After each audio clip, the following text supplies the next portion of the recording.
So I wanted to make this topic a little bit different from the other topics. I wanted to talk about how do you write large-scale applications in JavaScript and HTML. That's people always thought and claimed that you can't write large-scale applications in JavaScript and HTML, and we saw that the Google, Gmail, and Yahoo, and they showed everybody wrong. And the question is, how do you do it? What's different when you're a single developer and do you have 15 developers and 20 people in the studio? What is different? What do you need from what do you want from your framework? What do you need? So, no, it's okay. What do you need? What are your needs as a developer to make everything work and fast? So we'll start with this. Okay. Well, the answer is don't write big, large applications. Don't think about larging. The part that is the most important part is to write very small components. The idea is to separate everything you write into small parts that every team member can write, and then just hook everything together. The idea is not to big, long files with 10,000 lines of code. No CSS files with so many rules that you can't read or find. You want small files, separate them. You want, do people know here about C++, Java, and server guys here? So there you have separation, unit separation. So if people write classes in different files, and the question is, what can it be done here in HTML and JavaScript? Well, the answer is yes. By the way, my name is Oren, and I'm not a natural web developer. I've worked in IBM group communication, machine learning, and I've done compilers for different languages. And the things we brought is from different kind of languages and framework, what we did. And we saw an example here today with all the lectures here that you take some stuff from other languages and you want to make your framework better. So let's dive in and see what's different. So how do you make a component? Wait a second. So this is an experiment we made on Wix. People wanted to write mobile sites. They didn't want to see only our Flash, WYSIWYG, and they wanted something very simple. Just click on a button and you get a Flash site. HTML, sorry. No more Flash. Yeah. And what came up is something that's similar to your content management that you want. You just type in stuff and everything changes just as you see it. And that's our first example, and you can change a lot of stuff. Let me see if there's something else we can do there. You can change the template you chose at the beginning just by clicking a button. If there's internet, it will probably changes in a heartbeat. And the thing what we did here is making everything a component. The buttons is a component. And if you see even this template selector, as we saw in the beginning, we put the same component here again, and it worked perfectly. We didn't have to change anything. So what I want to talk right now for the next 10 minutes is show you what we did, what is different, and what was missing actually. So the first thing that's different, that's missing in HTML, and actually it's CSS. Actually, yeah, CSS. CSS is global. So when you write a CSS rule or add a class, it's something that it's cross-cutting to every component. So what I mean is, if you have two components, it has different HTML, different JavaScript, but if they use the same class, as right here, you see this class, if they use the same class, then there are going to be conflicts. And we want to build components that is isolated from all other components.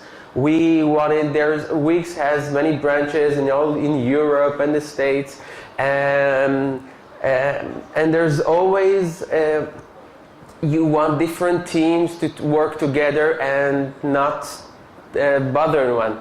By the way, did Dimitri tell you what's the name of what we found out in our team in Germany about the name Wix? So Wix, people walking in Germany with the t-shirts, I love Wix, and people started laughing, so apparently it means that Wix in German is too. So,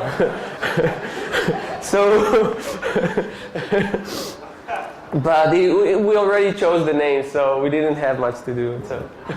And so what we did here, we needed to change stuff like the class name, to change them. If it's for component A, we need to change the name of the class.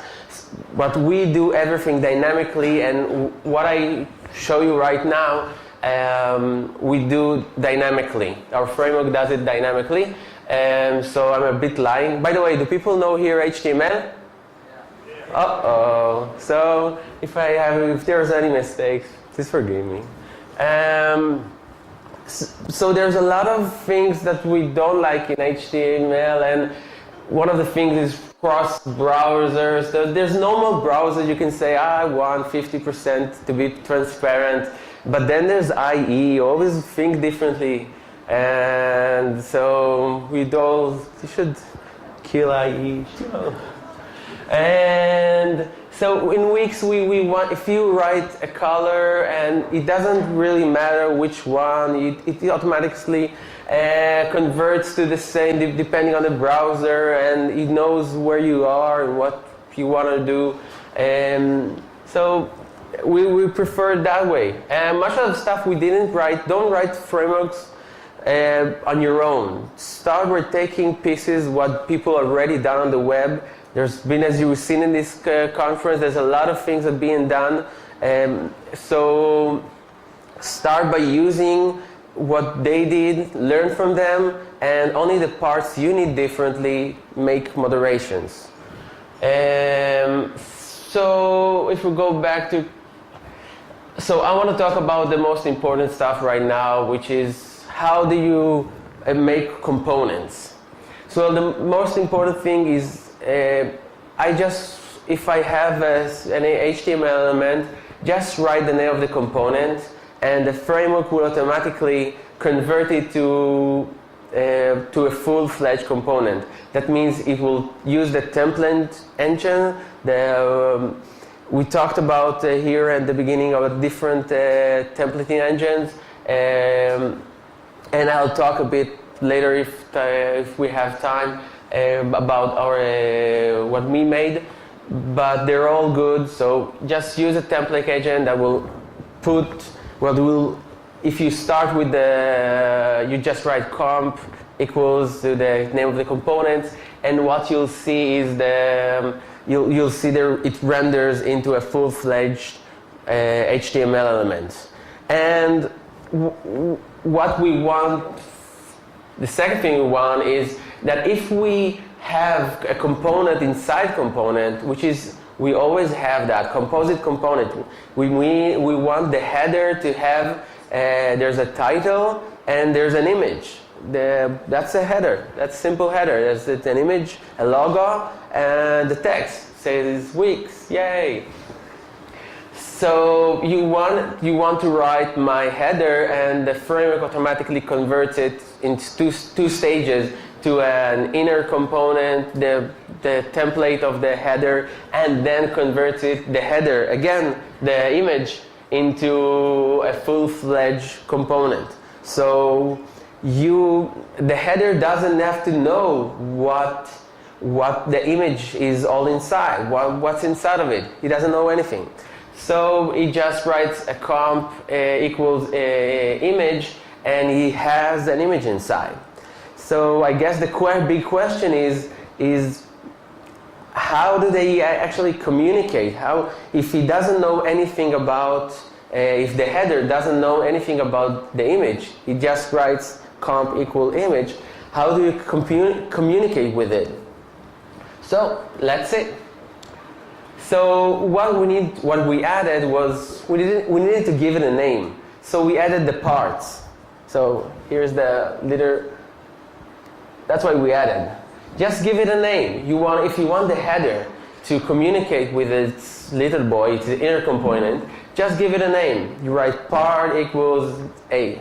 I think an image was a better name, but and inside our class, we have logic. We'll soon see that JavaScript, how everything connects. But we usually want a method that is called for each component that it says, okay, we're rendering right now. Everything is rendered on the screen. Do you want to do something? And in our example, we wanted the header wants to change the cropping of an image. He wants to put the image on the top, on the left, on the right, cut someone's head off. You can do whatever you want.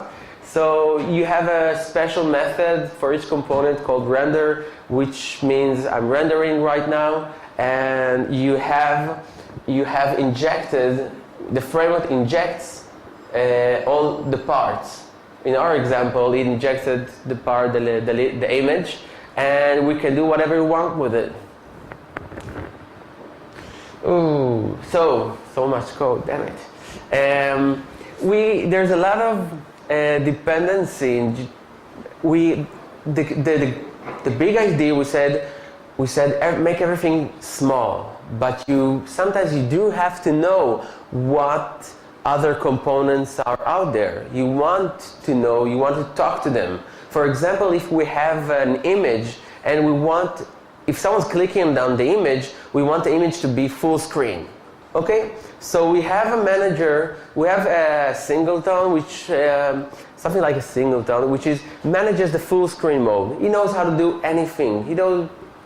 But how does the image or the header, how do they know about the other components? How do you talk to them? But our answer is taking something from the server side. It's called dependency injection or inversion of control. It means just let me know which object you want to be familiar with, and that's it. I have it on my object. My JavaScript object will always have every instance of header will have a reference to that to the component to that single manager who we called view. We gave it a name, and that's it. The other stuff, we know already. Let's get the image, and let's add an event on click.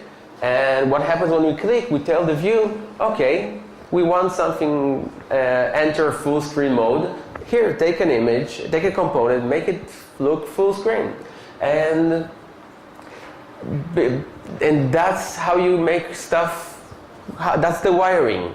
Yeah, you do have to make wiring. That's what I'm showing you this, but not because the small part, the easy part was making everything small, but you always need the wiring, and you have to do it so it won't be too harsh. I'll try to be quick. We don't have much time. So usually there's patterns from the software engineering. It's called commands. If someone's it doesn't really matter for example, if I click save. It doesn't really matter if I click the save on a menu. It doesn't really matter if I have an automatic 5-minute save. It doesn't really matter if I press Control S. I want the same action, the same command to be executed. It doesn't really matter. I just want to hook those 3 ways to the same command, to the same operation. And the way to do this is this. If we have a button, we say, okay, I'm a button, and I have I could be connected to a command, and if someone clicks on me, I'll execute that command. Whatever, that's it. That's what the button says. And what we'll do is when I write one of the buttons, I say, that's it. There's a command called save. And miraculously, I want that button will be, as we say, it will be full-fledged button one day. The system will make it a full-fledged button, and if you click on it, it will execute the command called save. It doesn't matter where it is, it will always do it. And so now what I want to talk about is what other advantages do you have for making everything small? If you make everything small, you can test it. Unit testing, we believe in TDD, test-driven development, and it means that every bunch of code, every component you write, you can automatically write a unit test for it. Everything, what it means is that if your test passes, your component is okay. That means that if anyone changes everything in the system, it doesn't really matter. If your unit tests work, your component is safe. And how do we do that? So this means that I have better images. This means that I tried on the hotel to use, there wasn't any Wi-Fi, but the example here is, it means that I want to press the play button, I want to run test, and I want my unit test to run, and you know that I didn't ruin anyone's code. But I mean that I want to run the unit test, I want to test it on all browsers. That means IE, Firefox, Chrome, and some of the WebKit on Android, on Safari. I want to run the same test on every computer I can and get the result back on my IDE. I don't want to leave the IDE. This is our editor. We use IntelliJ, and we wrote something very small that actually what it does, when you click play, it's a unit test. It runs JUnit. It sends it to a server. We have our little server which sends the files to all computers on the grid. We have grid computers. There's, as I said, Chrome, Firefox, and a bunch of mobile, like WebKit, Blackberries, and they run it and they return an answer. They said whether the task passed or failed, and as we can see, they all failed. I didn't have any internet, so that's a problem. I wanted you to show how it looks. It's this remote. I've connected to the remote desktop. It's one of the machines that's running on Windows. We tested it on Windows as well. And you see on the left side there's Firefox, on the right side it's Chrome. Chrome is actually right now, it says here, I'll show you where it is. Here, it says I'm testing right now, I'm running the script, and on the left side Firefox is waiting, just give me some tests, I'll run it. So let's get back. So that's our small computing test-driven grid, and where is it? Where is it now? Oh, damn! And the lab. Woo! Thank you. I've been here for a day. I haven't drank that much. Never.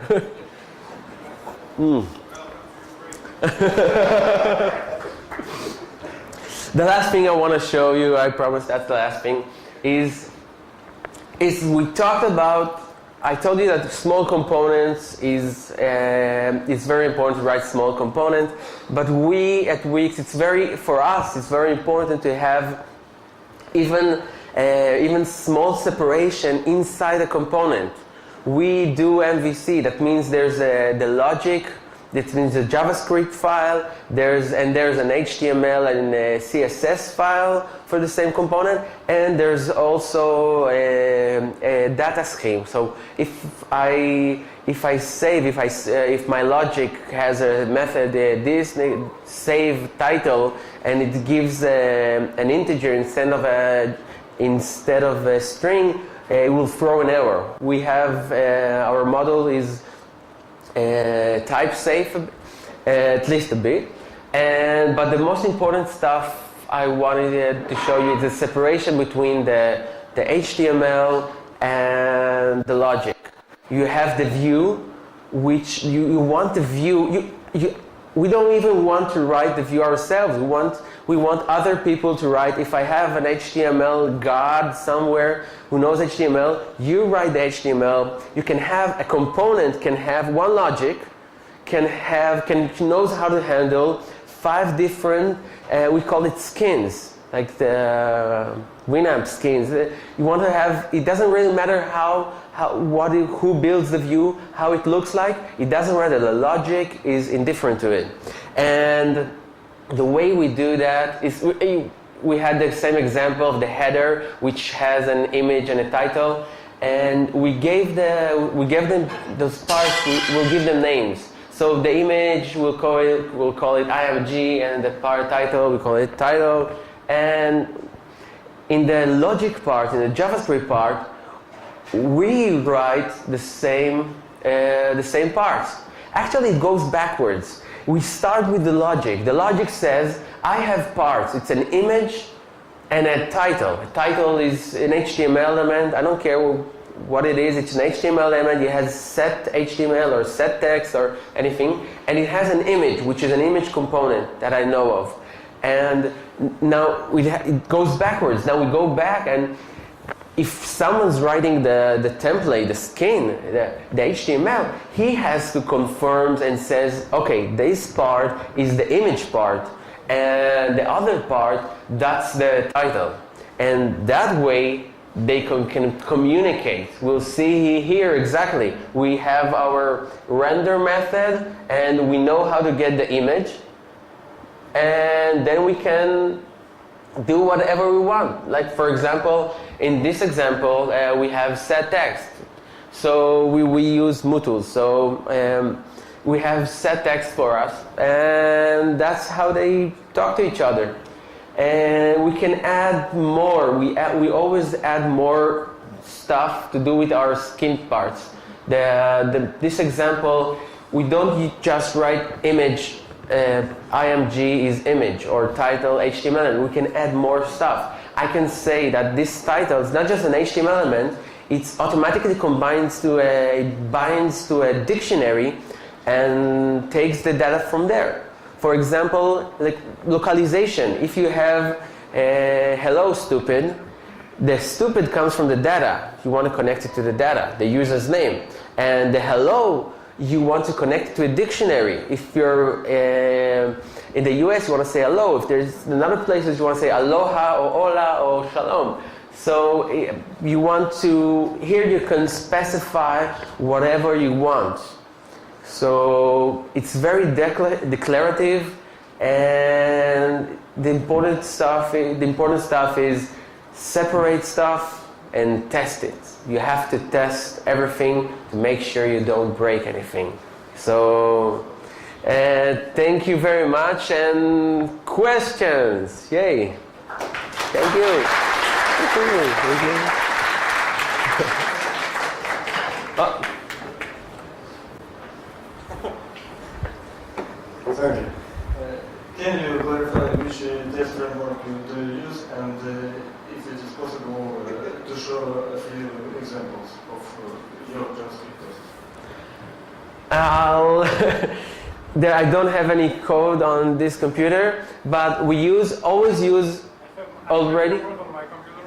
What? I have your code on my computer. Oh, we can show. Maybe we will show some. And but always use some kind of framework already written. We use Jasmine. Jasmine is a JavaScript framework for tests. It has it's very similar to Ruby's spec, right? Our spec. It's very simple, very same syntax, and I highly recommend it. And it's very simple. The only thing that we did differently is writing the unit test, the JUnit code, which sends the code, the files to another computer, runs it, and giving it back. I'm not sure we really needed to do that. There are companies that do that for you. And since you have NDC, so you do have a test for every level of the step, model, view, and controller.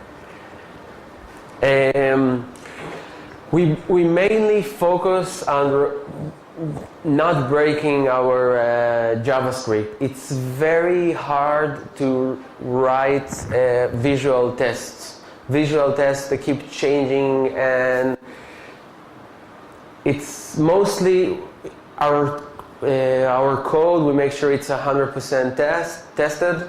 We have in addition Selenium tests for this is the unit test. We check each part, but eventually we want to make sure everything integrates together. So you have integration tests. We have another framework which runs on Selenium. Do any people use here Selenium? So we use Selenium to write acceptance tests. We checks on the GUI and clicks it, and we make sure the whole components talk together exactly as just as a user clicks. So, thank you. Okay, I have a question. Sorry, I didn't notice your name, so I just asked. Oren. It doesn't matter, just be consistent. Yeah. Yeah. Okay. So I have a question. This approach that you described here, is this some internal development, or you have some, or you use some shared libraries, frameworks for this? It's most of the JavaScript Quad. It's ours. We showed it around, talked to people. This is the first time we talk about it in a conference, and we would like to make it sometimes open source, so the community can look at it, can help around, other people can use it. Okay, great. Have you heard about some really great Russian development? It's called BEM, block element and modifier. Their approach is really close to yours in terms of flexibility and combining all these HTML blocks. I didn't hear exactly on that framework. We tested a lot of frameworks before we started. We don't want to start from scratch. We always want to use other frameworks, and the thing is that we wanted to make it sure everything works out for our needs. So we needed something different. I'm not sure even if we open source it, that people will use it, because we have our needs. For example, in the editor, people want to change how the button looks. So in our framework allows you to change the skin, the view, to change it dynamically, to change it from one view to another. So this is something that most of the frameworks were missing, and we had to have it. This is something our user wants. So. Okay, and the last question. This approach may cause some issues related to newcomers. That when you hire some new staff, and they should learn all these things about this approach to work in a team. Did you meet any kind of issues?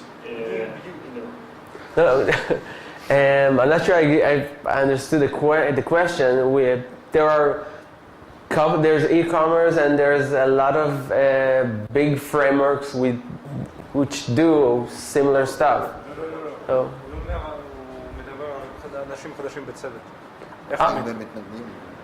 So the good. Okay, this was intended for new developers to start using this. So everything is written in JavaScript HTML. We didn't want another syntax. We wanted, if someone knows JavaScript and HTML and CSS, that's it. See an example, just, you can always, that's what we as humans do. We copy and then we say, oh, mine is a little bit different. You change the styling, you have, and you go to the render method, you start very slow. We have additional methods for optimizing for mobile devices, but we start slow. If someone changes the render method, that's it. This component is working. Okay, thank you. Одно уточнение. Это начинало писаться и написалось до конца, когда веб еще не открыли, поэтому нерелевантно. Whatever he said. What?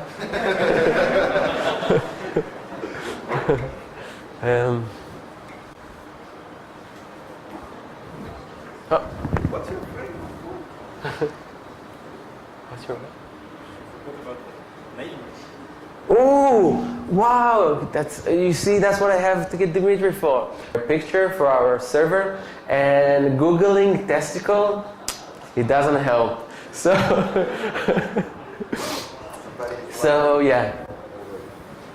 What unit tests do you use? For example, it's a functional test or some another?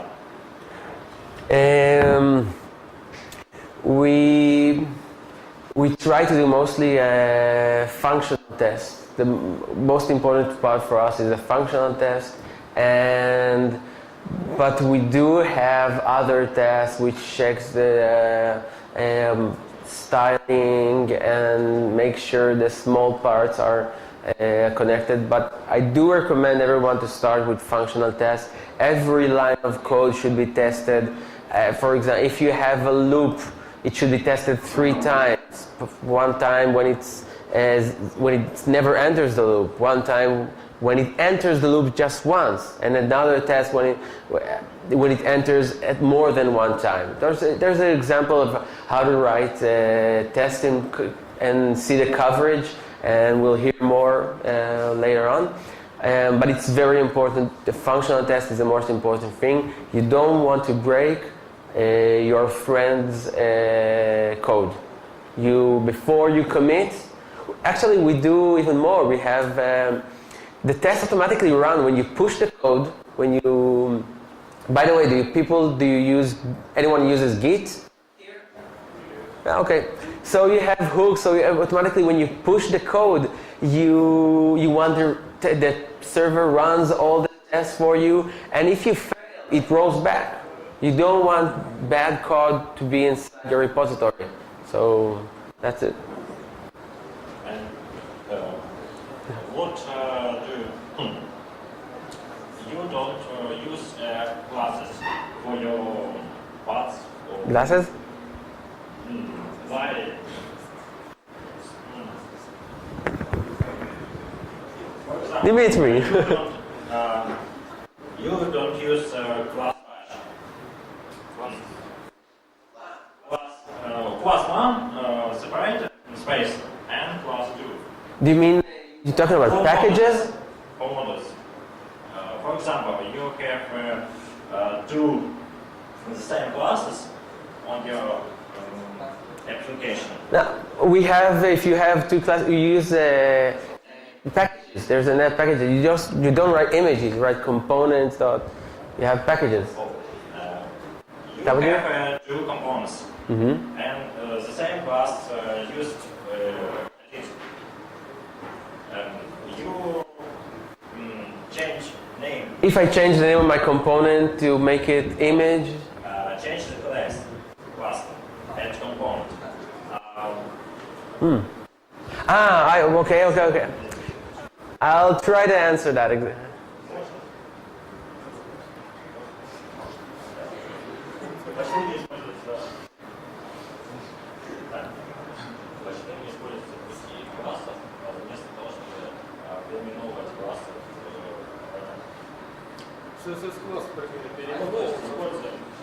It's English classes, I think.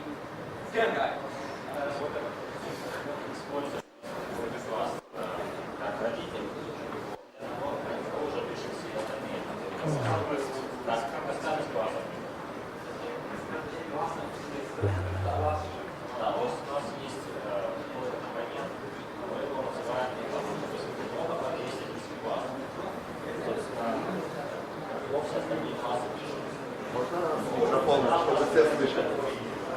The question actually is, why don't you use nested CSS classes to define classes of your components? Instead of rename.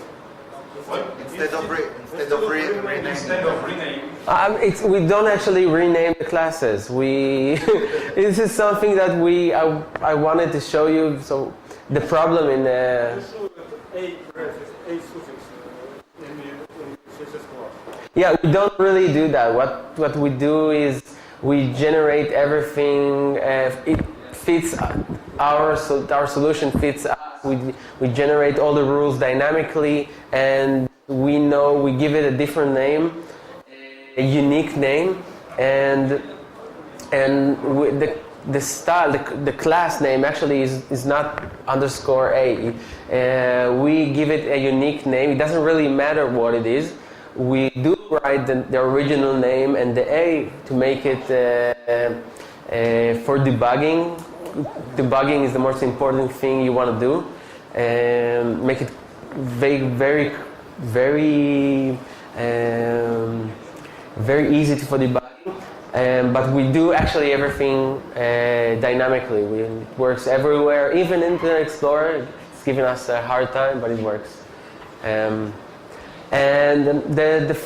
just a few more words that regarding the same paths. We don't really care where our paths are. If it's required.js or common.js, we usually talk about classes. I want to load johndoe.js. We don't talk in terms of file names. We talk in terms of objects. We talk about, I want to load the header. I don't care where it is. The system will automatically load the header, whatever it is. It knows. Okay. Thank you. It looks pretty cool, but when it will be open source? You talked about it can be, but when?